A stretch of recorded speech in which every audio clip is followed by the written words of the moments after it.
Olá a todos, sou a professora Camila, professora de Biologia, e espero que estejam todos bem.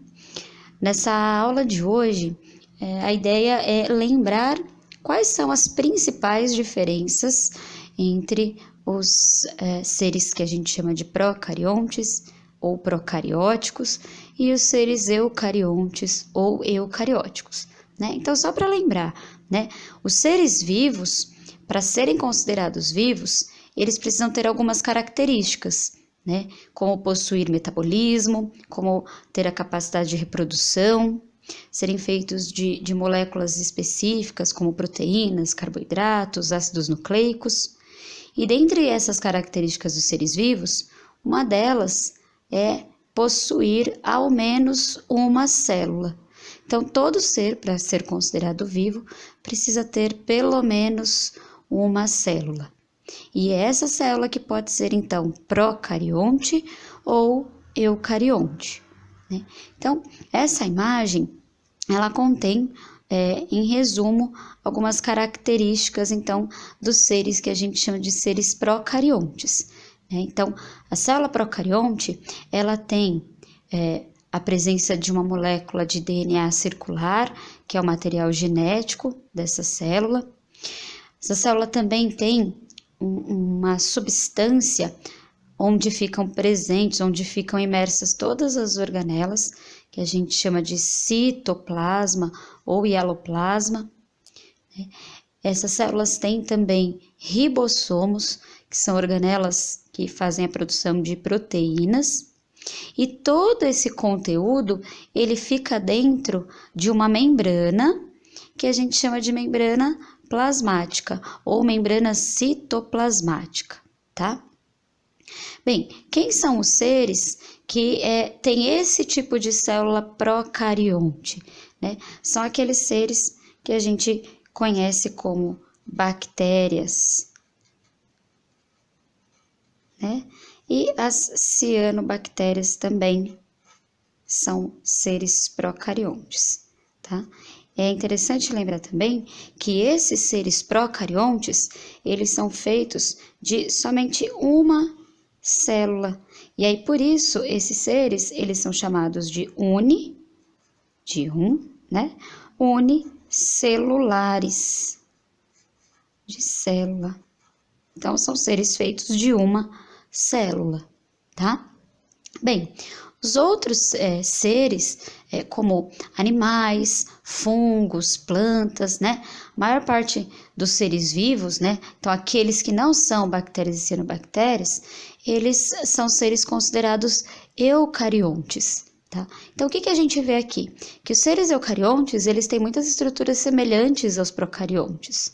Então, a gente vê aqui que eles têm membrana plasmática, eles têm citoplasma, tem também material genético, tem ribossomos. Então, eles têm diferentes características, na verdade, eles têm bastante características semelhantes e outras diferentes, como a gente vai ver, né? Aqui nessa imagem, o que dá para ver que tem de diferente entre um e outro? A presença dessa estrutura aqui, que a gente chama de carioteca.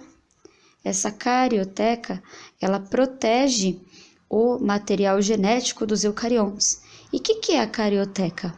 Nada mais é do que a membrana nuclear, coisa que os procariontes não têm. E isso nos remete, inclusive, ao nome desses seres, né? Pro significa antes e carionte significa carioteca. Enquanto aqui eu pode significar verdadeiro, pode significar origem, né? Então, e carionte também significa carioteca. Então, a gente diz que os eucariontes, eles possuem núcleo verdadeiro, enquanto os procariontes são seres que vieram antes da carioteca, tá? Só que aqui está um desenho simples, além dessa diferença básica, que é a presença da membrana nuclear, um núcleo verdadeiro, os eucariontes, eles também têm outras estruturas diferentes, né, dos procariontes. Então, que estruturas que são essas? São organelas membranosas ou organelas que possivelmente tiveram origem de seres procariontes. Então, que organelas membranosas são essas? Os retículos endoplasmáticos, que podem ser retículo endoplasmático rugoso ou granular, e o retículo endoplasmático liso ou não granuloso. Outra organela membranosa é o complexo de Golgi, ou complexo golgiense, né? Organelas que possivelmente um dia foram procariontes, a mitocôndria, que serve para produção de energia na célula, e também o cloroplasto, nos autótrofos somente, que são as organelas responsáveis pela fotossíntese, né, nos seres eucariontes. Então, todas essas são organelas presentes nos eucariontes e que não estão presentes nos procariontes, tá? Eu espero que essa aula seja útil para vocês.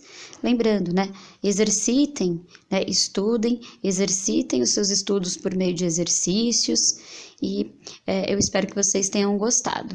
Até a próxima!